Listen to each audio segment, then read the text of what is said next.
Hello, friends. So, a couple months back, I asked over on my community tab and my Patreon the question of two publishers from readers. Please stop doing this. And what is this for you? What are the things that you wish publishers would stop doing? And there were so many different responses. And so it was a very long video, and I had a lot of fun not only getting to see your thoughts, but I just felt like I got to connect with all of you a little bit more, because sometimes the comment sections just aren't the best way for me to get to interact with all of you. I feel like I get to talk at you a lot, and then I see only a little bit from you, and it's kind of nice to be able to see what you have to say, and then I can actually give a little bit more of a thorough response to you. And so I wanted to continue this series where I can get more of your thoughts on specific things, and so I decided for the second video of this, I would ask essentially the same exact question, but instead of two publishers, it would be two writers. And I will say there were once again quite a few responses. Some of them were fantasy romance themed or just had to do with the romantic subplots that you see in books or certain romantic tropes. And I'm so sorry, but I saw so many of those that I decided I think I'm actually going to wait until February, and then I'm going to zero in on things in books that have to do with romance and things that writers put into romance, those sorts of things. And so we'll go ahead and scoot those particular things aside. I'll ask the question again, or maybe I'll be a little bit more specific about certain romance things when February comes, which I know is a really long time from now, but I'm planning way ahead. And for today, I'm just going to stick to the ones that are a little bit more vague. So I'm so sorry for those of you that wrote an answer out. But if it's fantasy romance themed, I promise we'll get to that one in a few months. For today, I am going to look at a couple from my Patreon. If you are wanting to guarantee that your response gets said in a video, then I'll have my Patreon linked. But I'm going to read a few off from Patreon, and then I'll get to as many as I can from that community tab post that weren't fantasy romance themed. I'll go ahead and start with the ones from Patreon. There's just a few this time. The first one comes from Jamie, and it says, I want writers to be 10% more realistic with injuries. As a writer myself, I understand that the plot is always more important than realism, but it would be nice to see injuries where you can tell the author did some research before writing about it. On that note, don't just give people injuries if you're just going to fix it in a few pages. It's a cheap play at emotions. I agree. And I do like that you gave that little kind of asterisk of, yeah, of course, you're not going to dwell for forever on the day-to-day things and all the specific details of what it is to be a person and to feel pain and things like that, because I will admit the amount of times that in my life I'm like, I couldn't exist in a fantasy world, not just because it's dangerous, but because I'd get up and I'd be like, my belly hurts, or I would be like, I can't sleep on this hard floor or the ground, or work, because they're always traveling and just like sleeping, and they're on 2 hours of sleep, and then like, oh, the Trollocs are chasing us, and then they have to get up and go on, and then they're fighting and everybody's ripped, and I'm like, how are you that buff? You got to eat a lot of protein to at least get muscles. Anyway, so of course we don't expect books to be hyper realistic, but I agree that it would be nice if some injuries were just a little bit more realistic. I'm right there with you, Jamie. And there are times where I remember, I think it was Powder Mage, the first Powder Mage book, that I liked the premise. I thought that there was so much going for it that was unique. I liked that the setting wasn't something that you typically see in fantasy. It was kind of like the French Revolution with a fantasy take, and I believe it was a fantasy world. It's been a few years since I've read it. But there was one spot where a person got shot, like not just like, oh, it skimmed my arm or so, like they got shot. And the next day or like a few pages later or something, they're like up and ready to go. I'm like, didn't that guy just get shot? Sorry, I don't know why I'm getting so loud about this. It's been years and I don't care that much, but I just remember being so baffled because I'm like, did I misread this? So yeah, I appreciate too that you gave just that like 10%, not that you're holding authors, like suddenly every author needs to be a doctor and have this infinite amount of knowledge about injuries. I'm talking way too much about this one first point. It's just, I agree a lot. The next one says, I wish authors would remind the reader of what happened in the previous books of the series without us having to read a plot summary online or reread the previous book. And I did see some of you say something similar over on the community tab post, so I'm just going to have read this one because it's silly to repeat the same thing. But yes, I agree. I don't even think you need to be, you can do something cool and unique with it, but you don't have to. I know in The Hunger of the Gods, the sequel to Shadow of the Gods, there was a brief synopsis from the first one. And like, it was great. I was like, oh yeah, I forgot. I remembered some of this, and then some of this I forgot a little bit, so I appreciate it. And I am finding that I tend to remember things pretty well, but I forget names really easily. And I don't know, it's just nice to have that quick little, like, that's who that person is, and that's, okay, yeah, that's right, that person's connected here. I probably don't need to elaborate on this point. It's nice to have the reminder. That's it. It was, everything was already said in the, I'm just agreeing with you. Dan, hi Dan, you said, authors, stop assuming that the two main characters in a difficult situation must inevitably become a romantic item, particularly when it's founded on very unhealthy circumstances. People can be in close proximity and not be attracted to each other, you know? And, okay, am I the only one that immediately is like, words of radiance? Because it's like, oh no, a high storm. Let's huddle together in this little crevice. And everybody's like, oh my gosh, are they going to end up together? I just think, I mean, there's more to it than that. That scene that I'm describing, if you know, you know. And it's not just that they were close together. It's that there's a lot of very good conversation that happens between those characters in that scene.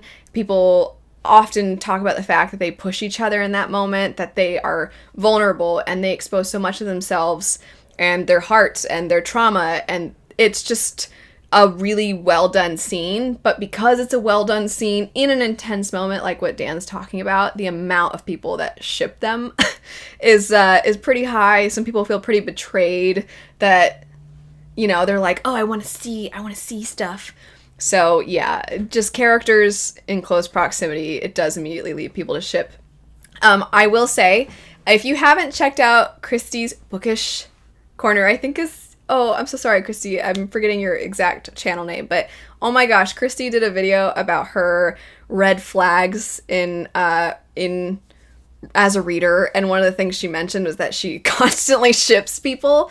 But I'm bringing this up because, one, she's so funny. So if you haven't checked out her channel, please do. She is fantastic. But also, just my point is that let the readers ship people if they choose. You don't have to pair everybody up. And Dan, I'm sorry, I'm kind of taking your comment and I'm expanding on it, but what you said I agree with, but I'm just kind of taking this to the point of, I don't like when it feels like literally everyone in the book needs to be paired off with somebody by the end of the series or by the end of the book.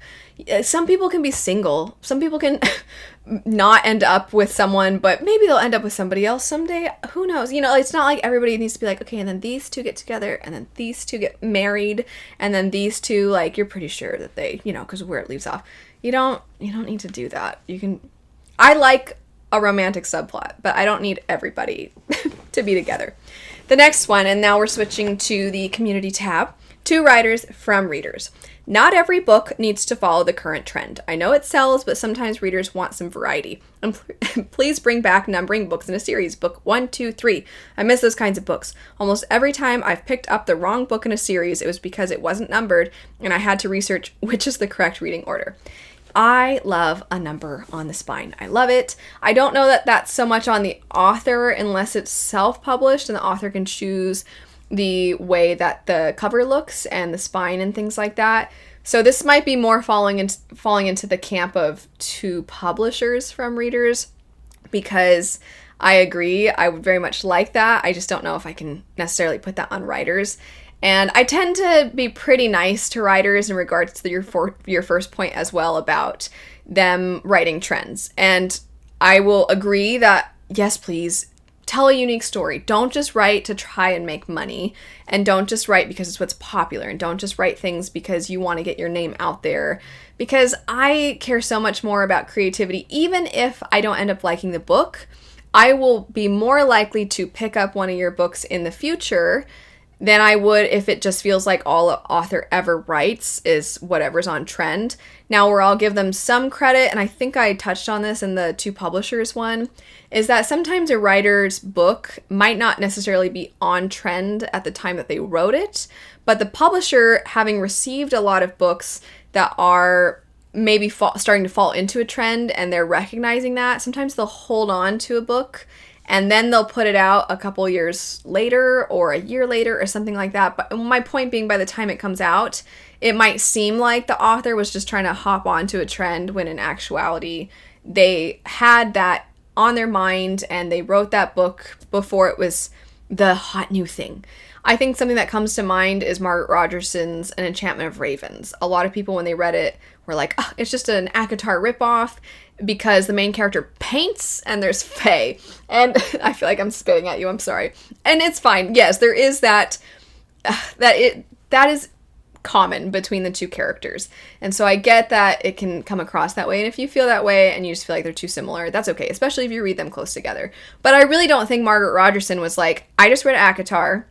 Now I'm going to immediately, super quickly, write this book that's really similar on surface level, and then I'm going to get a publisher, because she didn't have one at the time. She didn't have an agent, I don't think. It was her first work that was published, so she's like, I'm going to get an agent, and then they're going to put it out, and I'm going to capitalize on this. I don't think that's how it went down, but it can seem that way on the outside. But all of that to say, I agree with you that I don't want authors to just write what's on trend. If there is a story you are passionate about, write that story. And if you're not passionate about it and you're just trying to make money, maybe don't do that.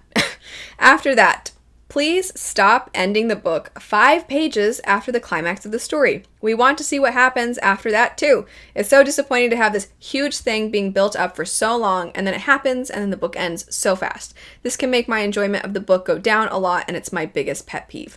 I don't think you're alone. I think Lily, if your username is Lily Joy, so Lily, if that's your name, I don't think that you are alone whatsoever. A lot of people I have seen express the same thing, and I agree. I want to see some resolution. I do like when authors end a series where it's clear that the traumatic events of whatever has transpired weigh pretty heavily on the characters, and maybe they're not okay at the end of the book, but you're leaving them in a place where they feel very human. It feels like they are going to wrestle with everything that happened. It's not a perfect bow. And maybe some things are left unanswered, or maybe some things are still messy. But the specific arc that we've been following our characters through has come to an end. And so that in and of itself feels conclusive. But what we don't want is the big bad is killed and we've finally done it, and then it's basically like the end. I'm with you there, because I want to know some of what comes next. I want to know where the characters are leaving off and where maybe they're thinking of going next. Do they even have any idea where they're going next? So yeah, I'm with you. I do think we need a little bit more resolution at the end. It depends. It can be done in a way that's satisfying. It just depends on how everything, because of course if like everybody dies, basically all the heroes die, it can be harder to write an ending where you're like, and then they rotted, like what do you even write next, of course, right? Because if there's nobody left. But yes, I agree. Please stop responding to reviewers. This, Morgan Thomas, can be an entire video. In fact, many people have done videos about this topic. I'll finish reading your comment. Don't call them out or be rude, and just preferably don't respond at all. Reviewer spaces are not meant for authors, in my opinion. You're very sweet for adding "in my opinion" at the end. I would share that opinion with you, I would say. I really don't care for it.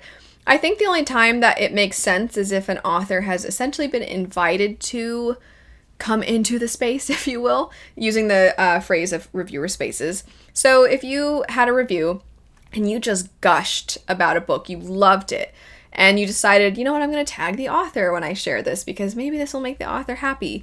Yeah, that, I don't think any author's like, oh, geez, somebody liked my book. And if they are, that's a little ungrateful, right? But I do think that authors appreciate seeing when people love their work. That's really nice, because a lot of authors recognize that they should avoid reader spaces, but it can be kind of crickets chirping. That feeling of you put your book out into the world and then you just kind of have to not look at anything. It's nice to know that some people like your work. If you're an artist, definitely, if you do character art, tag the author. That's great. That's great. But if somebody didn't really care for a book, the problem, especially with a big name author coming into the space to say something, is that you're kind of it's a slippery slope here, because I'm not saying they're responsible for the bullying that can occur. It just can lead to some bullying, because I've seen authors before that will share things on Twitter or whatever it's called now. They'll share things on social media, and then their followers will start to attack that person simply because they didn't like the book. And also, maybe it's a rant review, and maybe they really, really hated the book and they weren't very kind. But hating a book is not the same thing as hating the author. So the author needs to allow, in my opinion, so using your same little qualifier there, in my opinion, you have to allow people to have whatever relationship they do with a work of art, because otherwise you're trying to dictate how they're supposed to feel about it. And I don't agree with that. We all come to the table with different experiences. We process things different. We have different personalities. So it makes sense. Inevitably, we are going to feel differently about books than other people do. And every single book has some people that hate it. And that's okay. You just have to let it happen. And it can be really difficult, but I am of the mindset I just don't really like authors. And also then you have that feeling the whole time of like they're looking over your shoulder. And some people are very nice and they feel very uncomfortable being like, I hated this, if the author they know is watching them. Because you don't want to be mean, you don't want to hurt their feelings, but they should just not. So I'm with you. I know some people disagree, and it's completely fine if you feel different, and you are welcome to elaborate as to why you feel different. But I am with you. I would prefer that they don't do that. Okay, that was a really long time for that one. Next, for King's Token, can writers please just give characters brown eyes and or brown hair? It always seems like the main characters always have hair that is black as a raven's wing, or blonde as the golden sun, and their eyes are always green as new spring grass, etc. Also, there are hundreds of ways that you can describe shades of brown: tawny, chestnut, umber, etc. So why is it that every time a character has brown hair, they describe it as mousy? It's so frustrating. The majority of the world's population has either brown hair or brown eyes, and to never be described as beautiful is beyond disappointing. So I don't disagree that it seems like brown is not as common, but I have seen brown used before, and I'll just maybe take this I'll be more specific in saying that when I do see it, aside from saying mousy, I find that you see brown in association with the more academic female character in the book. Like the stereotypes that like the blonde one is like hot and fun and adventurous, and then the brunette is like beautiful but classy and smart, and she's a little more bookish and reserved. And I just feel like it's usually that, or it's a side character who's like absolutely stunning but is a little bit quieter into themselves. They don't even know how beautiful they are. It's like a specific type. And the other side of it is sometimes it's just dark-haired characters, where instead of being black as a raven's wing, it's just the dark-haired character and they're a seductress or something, right? I don't know. It just feels like dark hair and brown hair is reserved for a certain type, and that they can't just be their own complex character who is complex because all human beings are complex. It seems like it has to be within this weird stereotype. So yeah, I agree that it would be nice to see more of it. Maybe I have seen more of it than it seems like you have seen it. It's just that I still haven't seen it as widely as I think both of us would like. After that, this one, I don't know that I quite agree. Giant Cup of Coffee, I really like that username, says, if a book is over 350 pages, the author really needs to make a case for it, which I am very surprised to see, because I primarily read fantasy, and I don't want to assume that you do as well, but I usually find that people that interact here are also fantasy readers, and fantasy tends to be longer than 350 pages. So if you are also a fantasy reader, I'm really surprised that you have that opinion. But if you're not, that's really cool that you are hanging out with all of us fantasy fans. But regardless, am I just, I don't want to say the word desensitized because that's not the right word. Am I just acclimated to, that's not really the right word either. Am I just accustomed to, is what I'm trying to say, such long works that the idea of something being 350 pages seems really short to me? Because that seems really short to me. I feel like over 600, you better have a reason, right? 600 pages is pushing it. It also depends on the size of the margins and the amount of words per page and stuff like that. I think a lot of us know that. So really, I'm less about the page count and more about the word count.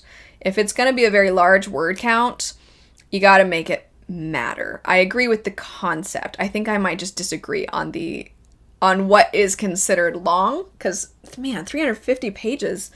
But conceptually, I do think that things are getting a little ridiculous with what feels like a lack of an editor just being like, hey, Sarah J. Maas or Brandon Sanderson or whatever other big name author, I think a lot of us have said before, it feels like the more popular you get, the less that you're being edited, because they're like, well, I mean, it's going to sell anyway, right? So, and then you read passages where you're like, I don't feel like I needed to read that at all.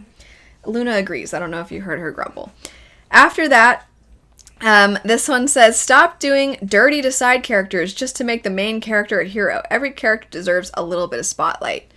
And I agree with this completely. I do not like when somebody has to be a complete wimp in order for the main character to seem really heroic, or a character who is the love interest looks good because their competition or the person in the love triangle or the previous person that the main character was with before, that character needs to suddenly become the worst of the worst just so the love interest can look good. I'm like, sorry, Luna keeps making noises, and this time she sounded so exasperated. So once again, she agrees. But can people just be people? Can things just not, if it's a romantic thing, can things have just not worked out between the main character and the previous person, and they're still an all-right person, and the main character's an all-right person, and they just weren't compatible, or it wasn't the right time in their life, or whatever. But it doesn't have to be like, I recognize now what a piece of trash you were because I like this hot guy over here now. Like this hot guy, I should say that in reverse. The hot, because they're always super hot, right? The hot person is so hot, not just because of their physical appearance and they're like super cut cheekbones and super sharp jawline. They're also hot because you're trash, and so they're perfect. I don't know. It doesn't. And then for you didn't even mention the fact that some of it is romantic, but just talking about any kind of side character, yeah, I want them to feel, they don't have to be as important as the main characters, but I want them to feel like people that we just don't see as often, and that they deserve to have their own characteristics, even if we don't get a whole lot in the way of description or scenes. This one says, can writers stop using weird scent descriptions? I really like this one. People don't smell like freshly fallen snow and midnight desire. I swear they do that so bookish candle companies can create a scent candle. Just say your characters smell good or fresh or clean, especially in fantasy where they've been fighting and traveling. Y'all smell like you need a shower. Yeah. The amount of, oh man, I said I wasn't going to focus too much on romance stuff here, but just some scenes, I'm like, there's that, like, I don't, I'm not the kind of, sorry, I'm not the kind of person that's like, every single day I start my day with like my skincare, and then I have to put on lotion, and then I spray my perfume, and I need my man to smell so, I'm not saying I need you to have like the most intense of perfect hygiene and that you need to smell pristine at all times, and if you exerted yourself even a little bit, or you stepped outside when it's 120 degrees outside to take out the trash and you came back in, I'm not like, go take a shower. You don't need to smell like a meadow all the time. However, I also am like, yeah, you can't have not showered or bathed for weeks and been on the run and sweating and wearing the same pair of clothes, and you just, you went to the bathroom and I don't even know what you wiped with, like, there's no way all of that's transpiring. And then, as is pointed out here, you suddenly smell like, I'll use your wording here, freshly fallen snow. You certainly don't smell like that. But on top of that, you smell horrible. You smell awful. Can't even be in your general vicinity because you smell so bad. And then on top of that, they're having fun. Right? Like the other stuff. And like especially certain kinds of stuff. I'm trying to be clean here, but there's just certain acts that I'm like, nobody's doing that, right? They're not. I don't care how much you are into the other person. There's just some things that I'm like, I don't even think I don't think they could handle it. I'm just going to move on now. I wish authors would just let their characters die. Stop creating convenient ways to save them 2 pages later. Looking at you, Miss Mass. If a dude gets his throat ripped out and eaten, I don't save him with magic healing powers. Sorry. Yeah, you definitely don't. But you didn't say you. You said don't save him with magic healing powers. I want to feel when I read, kill the characters off.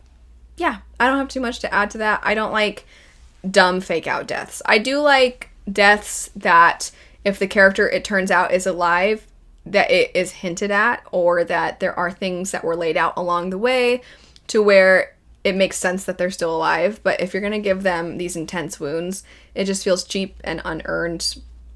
So I'm just in agreement with you. 2 writers, please stop dragging out a series when there's no new concepts or interesting ideas to explore. It's okay to add more if there's genuinely new innovations to be seen or discovered.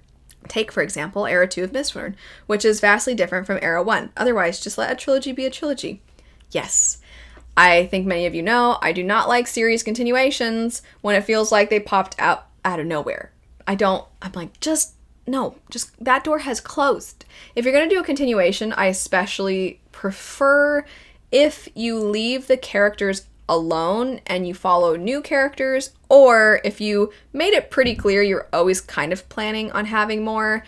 I think a good example is Stormlight Archive. We all know that after book 5, we're going to get more. So whatever happens in that 5th book, I am fully anticipating for certain things to go unanswered, for certain things to break my heart, to be waiting for years and years and years for the 6th book, and recognize that that was the end of an arc, but not necessarily the end of the entire story. And I don't know that every author writes it that way. I think some authors are like, you know what? I'm just going to come back to this world. And what if I did this? And I'm like, no, please don't. And I especially don't like when they take the characters from the original and they give them different personalities, or they kill them immediately. Don't kill them immediately. I just got the happily ever after or some version of it. I just got it. And then you kill them? I'm like, no, don't do that. I really don't like it. I really don't like it. Stop writing sarcastic characters when they are dealing with something extremely phenomenal or world-shattering. Ugh, the aliens couldn't have picked... Sorry, I really like your example. Ugh, the aliens couldn't have picked a better day to invade Earth. Shut up. Yeah, I feel like nobody's that quippy over something like that happening. There's a way to write it where maybe everything is slightly nonsensical and nobody acts the way people actually act. And if that's the point, then that's maybe the exception. But when somebody is just like, whoa, I guess, and then everybody's acting totally normal about something that is really abnormal, I agree. I would like that to stop. This one, stop having multiple POVs with similar voices. This is interesting because this comes down in a lot of ways to how authors, their style when they're writing. So if you have a story where the different POVs are very distinct and it's third person, then the author is going out of their way to make their narration fit the character that they're with. And this can actually annoy some people because then every time they get to a certain character, they're like, ugh, great, I don't want to read this because this character is more juvenile. For an example, you have somebody like Lift from Stormlight Archive. A lot of people do not like following Lift's perspective because Sanderson does shift the way he writes for that character, even though it's third and not first person. And it does create this, if you don't like the character, this sense of dread every time you see Lift on the page. The opposite, though, when they choose to have third-person narration truly feel more like it's a narrator, and thus the tone doesn't change, that can create a feeling of you're being told a story a lot more, even if the narrator doesn't break the fourth wall and talk to you directly. And some people prefer that because they like that feeling of being told the story, or maybe because they don't want to feel so close to the characters and their personalities. They want to see the personalities play out through interactions with other characters and such things. But I don't blame you for wanting that distinction, because I prefer when the third-person narration matches the characters. It doesn't have to change drastically, but I do like when it changes just a little bit. Now, if we're talking first-person and they all sound the same, that is definitely, for me, something that I would want an editor to point out to an author and just have them recognize, you need to find a way to bring their voices out because it's literally their voice. So it can be a stylistic thing, or it can just be first person where nobody's distinct, and especially in that case, yes, I would prefer that they tweak it. This next one, thank you. I agree with you. This was a big complaint of mine with Fourth Wing, among several things. But you said don't use dot after every single word. And then you said if you want to highlight something, there are definitely smarter ways to do that. I don't mind when you put a period between words, very sparingly, and I don't mind so long as it doesn't go on and on and on and on. Like the example that you just gave where you put so many different words with a period in between. I definitely can't stand that. Sparingly is okay. If you have a couple of times throughout the book, I don't mind that. But generally speaking, yes, there are ways that you can vary the sentences. You can even have very short sentences, and there are ways to go about it. I think it's a thing that you see a lot with the dialogue between characters when they're trying to be really whatever, fill in the blank. You know, like sometimes the super hot guy will say something, and sometimes the character, when they're angry, they'll say something, and you're just like, yeah, I mean, there you can do other. I'm just agreeing with you. Basically, you already said it very well. Stop using the same characters in different series. You're a fantastic writer, but yes, we noticed that your surly, stoic assassin is the same character as your surly, emotionally damaged space pirate in your next series. Oh, and then he's the surly, emotionless, but honorable enemy war mage in the next one with yet a different name. Stop it. I am going to pay attention to this a little bit more. I can't figure out if I've just not really run into this issue very much, or if I just haven't noticed it as much. I definitely think that in some of the series I've read, there's some overlap, but what comes to mind is Sarah J. Maas, but I'm not a big Sarah J. Maas reader. I just know that she often has like the alpha male love interest guy, and I don't know. I'm trying to think of other series where I feel like the character is the same character. Maybe I just am not having any come to mind, but I do agree with the point overall that you want to have your characters feel like unique and different people from book to book. It's okay if they share some characteristics, but they shouldn't be the exact same character and just changing their name and occupation. Stop ruining great tropes just so you appear edgy or hipster. And I really like this one, and I'm going to come back to this one. I want to read this one by Laura. It says, stop the growling. Just stop the growling, which I really like because, yeah, you always hear people growling in scenes where they're angry, or people growl because they're excited about their love interest or whatever. And you're like, nobody's like, grr. Like, nobody's doing, like, humans don't really growl. So it's just, I mean, we can, but yeah, I agree. It's not great. I understand if there's a really intense fight scene or something and the character makes a noise, it just comes out of them. But yeah, it's almost always when they're angry or when they're turned on, and people generally don't growl at each other like that. Okay, so I wanted to end on the stop using great tropes just so you appear edgy or hipster. And Craig, I really like this comment because I do think that as reviewers, we can be pretty hard on books if they contain tropes that we've seen before and that we've seen pretty often. And we can fault the book for just containing them, regardless of what they do with the trope. It's just if it's there, we're like, oh, I've seen this so many times. And especially if it happens to be around a time that a lot of books are containing certain tropes. So I think, for example, something like cozy fantasy is very popular right now, and I'm already starting to see people be like, I'm getting tired of cozy, and then they're starting to feel like every cozy fantasy is the same. That's not really trope specific, so I'll find a better example, like The Chosen One. That's a better, very well-known fantasy trope. So you can have a chosen one, and you'll see people be like, this is just like, and they'll start naming other books with chosen ones, and sometimes it's not just like the other books, it's just that we've become so used to seeing it that we're a little tired of it. We're fatigued of that trope. And what can happen when we're kind of overly harsh with those things is that then it causes writers to feel like they need to do what Craig is describing, where they have to, sorry if you hear a plane flying overhead, but they feel like they have to really do something so unique and so different. And you're like, well, sometimes the chosen one can be fun. Sometimes the mentor-mentee relationship can be fun. Sometimes the animal companion is just, we like the animal companion. And a good example of something I'm seeing start to become popular again is vampires. I don't know if it's going to pick up and become really popular or if it's just a few things that I've seen recently, but vampires feel like they're becoming super popular right now. And I had a conversation with a friend of mine, and they asked me, they're like, hey, you read a lot, so what do you feel like is required for a vampire? And I was like, I guess, they gotta drink blood in some fashion, and they probably have some kind of, they are weak when it comes to sunlight in some way. They don't have to necessarily need the garlic or things, but I feel like definitely the drinking blood, that's crucial. And what can happen is you'll have writers feel like, okay, well, I have to write vampires, but I have to make them unique. So instead of drinking blood, they'll change it. And you're like, it's not even a vampire anymore. Why are you writing vampires if you're not actually writing vampires?